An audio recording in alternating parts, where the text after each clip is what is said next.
Hello friends, covid pandemic and mental health. आज हम बात करेंगे कोविड-19 और उससे जुड़ी हुई मानसिक बीमारियों के बारे में। कोविड-19 वैसे तो ये कोरोना वायरस से के द्वारा किया गया इन्फेक्शन है कि जो पहले गले से होते हुए लंग्स को नुकसान पहुंचाता है। इसके कई सारे सिम्टम है, फिजिकल सिम्टम जैसे सांस लेने में दिक्कत, बुखार, गले में दर्द और कई सारी बीमारियाँ जैसे सूंघने में प्रॉब्लम।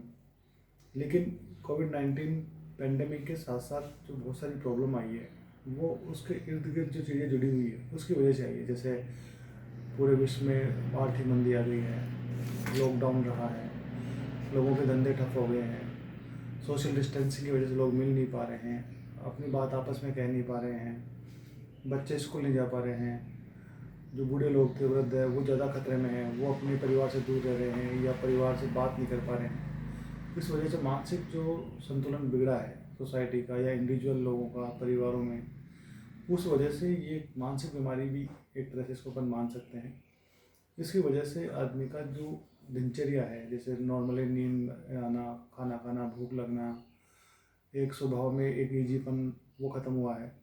लोग चिड़चिड़े रहने लगे हैं, इरिटेबिलिटी आ गई है व्यवहार में, सहन करने की क्षमता कम हो गई है, हेडेक्स होने लगे हैं लोगों के, नींद नहीं आ रही है, सुबह फ्रेश उठ नहीं पा रहे हैं, सुबह लेजीनेस रहती है। तो कई सारे जो सिम्टम हैं ये साइकोलॉजिकल सिम्टम भी इसके साथ जुड़ गए हैं।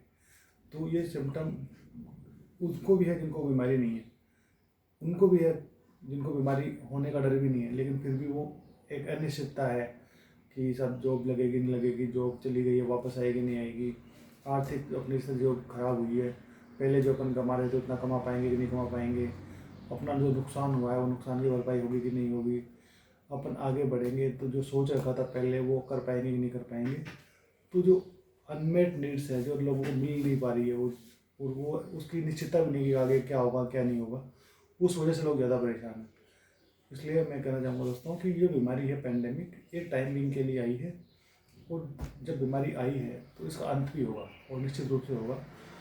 पूरे देश, पूरे विश्व में इसके खिलाफ लड़ने की तैयारी जोरों पर है। जैसे कोई वैक्सीन बनाने में लगा हुआ है, इसके बचाव के साधन ढूंढे जा रहे हैं, इसके लिए एंटीवायरल ड्रग है जैसे रेमडेसिविर है या इसके इक्विवेलेंट अलग ड्रग्स है, उनके लिए खोज हो रही है। सब लोग लगे हुए हैं। आप थोड़ा हिम्मत रखें, थोड़ा धैर्य रखें, ये समय भी बीत जाएगा और अपने आप को मानसिक रूप तौर पर स्वस्थ रखें। और इसके लिए ज़रूरी है कि हम एक तो अच्छी नींद लें, प्रॉपर खाना लें, थोड़ा व्यायाम करें, लोगों से बातें करें, कनेक्टेड रहें। कनेक्टेड अगर ऐसे नहीं मिल पा रहे तो अपने आजकल फ़ोन है, इंटरनेट है, मोबाइल है, इनके थ्रू। लेकिन एक बात ध्यान रखनी होगी दोस्तों कि इंटरनेट मोबाइल का भी अपने को टाइम निश्चित करना पड़ेगा, लिमिट करनी पड़ेगी कि इनका ओवर यूज जो स्क्रीन टाइम अपन ज़्यादा बढ़ाते हैं वो भी अपने लिए नुकसानदायक है, क्योंकि ये अवसाद की स्थिति पैदा करता है। अगर अपन ज़्यादा देर तक यूज करते हैं तो ये केवल अपने को जब प्रयोग में लेना है जब वास्तव में किसी से बात करनी है या बहुत महत्वपूर्ण काम है। तो मैं ये कहना चाहूँगा कि अभी जो पेंडेमिक चल रहा है इसका डेफिनेटली अंत होगा और एक अच्छी सुबह आएगी, क्योंकि रात के बाद सुबह आती आती है। तो मेरे दोस्तों, हताश नहीं हो और अपने आप को खुश रखें, हेल्दी रखें। और इस बीमारी से बचाव का भी जो उपाय है आज की तारीख में केवल मास्क है।